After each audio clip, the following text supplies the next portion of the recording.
శ్రీరామ్ సాగర్ ప్రాజెక్టులో ప్రస్తుత నీటి మట్టం రైతులను భయపెడుతోంది. వానలు వరదలు లేక ఎస్ఆర్ఎస్పీలో నీటి నిల్వ డెడ్ స్టోరేజీకి చేరుకున్నది. తీవ్ర వర్షాభావ పరిస్థితుల నేపథ్యంలో వ్యవసాయం చేసేది ఎలాగని పలు జిల్లాల రైతులు ఆందోళన చెందుతున్నారు. తెలంగాణ తొలి సీఎం కేసీఆర్ గతంలో చేసినట్టుగా ఇప్పుడు కాంగ్రెస్ ప్రభుత్వం ఎస్ఆర్ఎస్పీ పునరుజ్జీవ పథకం ద్వారా సాగు, తాగునీరు అందించాలని ప్రజలు డిమాండ్ చేస్తున్నారు.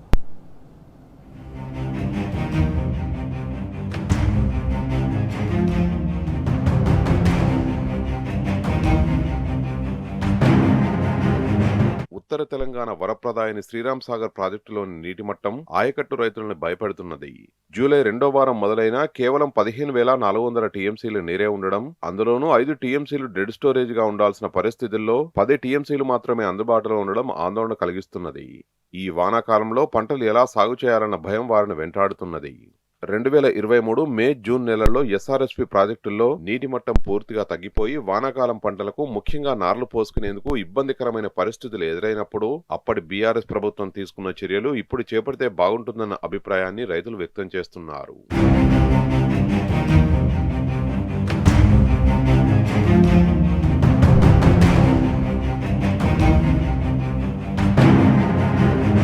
మూడేళ్ల క్రితం అంటే 2023 ఏప్రిల్ నుంచి ఎస్ఆర్ఎస్పీ ప్రాజెక్టులో నీటి నిల్వలు తగ్గిపోవడం ప్రారంభమైంది. మే చివరి నాటికి 15 టీఎంసీల సామర్థ్యానికి చేరుకున్నది. జూలై మొదలై మొదటి వారం గడిచినా ప్రాజెక్టులోకి నీరు రాలేదు.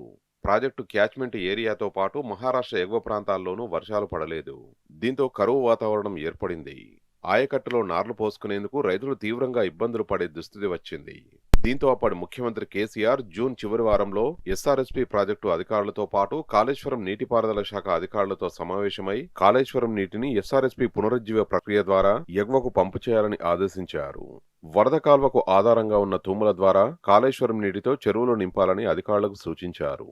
ఈ నేపథ్యంలో 2023 జూలై 7 నుంచి కాళేశ్వరం ప్రాజెక్టు నుంచి నీటిని ఎత్తిపోసి వరద కాలువ ద్వారా ఎస్ఆర్ఎస్పీ ప్రాజెక్టులోకి నీటిని తరలించే ప్రక్రియ ప్రారంభించారు. వరద కాల్వ పరివాహక ప్రాంతాలుగా ఉన్న మల్యాల మండలం పోతారం, రాజారం, జగిత్యాల రూరల్ మండలం అంతర్గాం, మేడిపల్లి, కదలాపూర్, మెట్పల్లి మండలాలకు ఎస్ఆర్ఎస్పీ పునరుజ్జీవ ప్రక్రియ జీవం పోసింది. వరద కాలువకు ఏర్పాటు చేసిన 34 తూముల ద్వారా నీటిని చెరువుల్లోకి తరలించడంతో నాన్ ఆయకట్టు పరిధిలోని గ్రామాల రూపురేఖలు మారిపోయాయి. జలకళ లేక కళావిహీనంగా మారిన పల్లెలు తిరిగి జీవం పోసుకున్నాయి. రాంపూర్, రాజేశ్వరరావుపేట, నిజామాబాద్ జిల్లాలోని ముప్కాల్ పంప్ హౌజులను దాటుకుని కాళేశ్వరం జలాలు ప్రాజెక్టులోకి చేరాయి. 2.55 టీఎంసీల నీటిని వరద కాలువ ద్వారా తరలించి ఎస్ఆర్ఎస్పీలోకి చేర్చారు. గోదావరి నదిని దాటుకుని వెళ్లిపోయిన నీటిని మళ్లీ ప్రాజెక్టు పరిధిలోకి తీసుకురావడాన్ని, తమ పొలాల్లోకి తరలించడాన్ని రైతులు సంభ్రమాశ్చర్యాలతో స్వాగతించారు. కేసీఆర్ చేసిన పనికి సంతోషించారు. 2023 జూలై 22 తర్వాత ఎస్ఆర్ఎస్పీకి ఎగువ ప్రాంతం నుంచి నీటి ప్రవాహం వచ్చి ప్రాజెక్టులో 30 టీఎంసీల నీరు చేరడంతో ఎస్ఆర్ఎస్పీ పునరుజ్జీవ ప్రక్రియను ఆపివేశారు.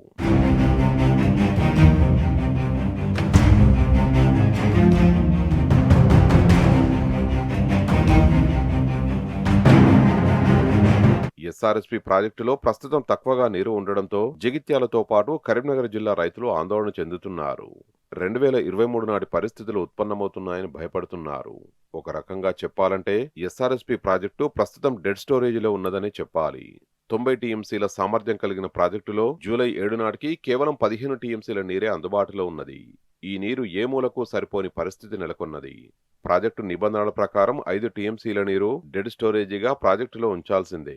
మిగిలిన 10 టీఎంసీల్లో నుంచి మిషన్ భగీరథ పథకానికి నీటిని అందించాల్సి ఉన్నది. అలాగే నీటి ఆవిరి సైతం గణనీయంగానే ఉంటుంది. ఈ నేపథ్యంలో 10 టీఎంసీల నీరు సైతం ప్రాజెక్టులో అందుబాటులో లేని పరిస్థితి నెలకొన్నది. జూలై 2వ వారం మొదలైనా ఇంతవరకు ప్రాజెక్టులోకి అనుకున్న స్థాయిలో నీటి ప్రవాహం రావడం లేదు.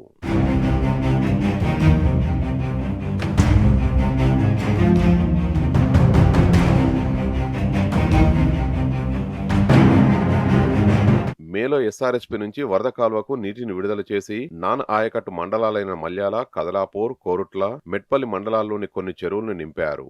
3 నెలలు గడిచిపోవడంతో చెరువుల్లో నీటి శాతం తగ్గిపోయింది. ప్రస్తుతం ఈ చెరువుల్లో 60% మించి నీళ్లు లేవు. భూగర్భ జలాలు సైతం మరింత పడిపోయే ప్రమాదం ఉన్నది. ప్రాజెక్టులో నీటి నిల్వలు లేకపోవడం, వర్షాల జాడ లేకపోవడం, చెరువుల్లోనూ నీరు తగ్గిపోతుండటంతో రైతులు ఆందోళన చెందుతున్నారు.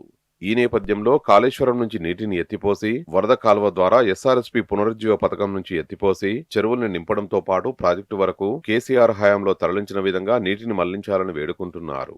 పునరుజ్జీవ పథకం ప్రారంభించిన తర్వాత వర్షాలు పడి ప్రాజెక్టులోకి నీరు వస్తే సరే, లేకుంటే పునరుజ్జీవ పథకం నీటితోనే సేద్యం సాధ్యమవుతుందని రైతులు భావిస్తున్నారు. ప్రభుత్వం కూడా ఆ దిశగా ఆలోచించాలని కోరుతున్నారు.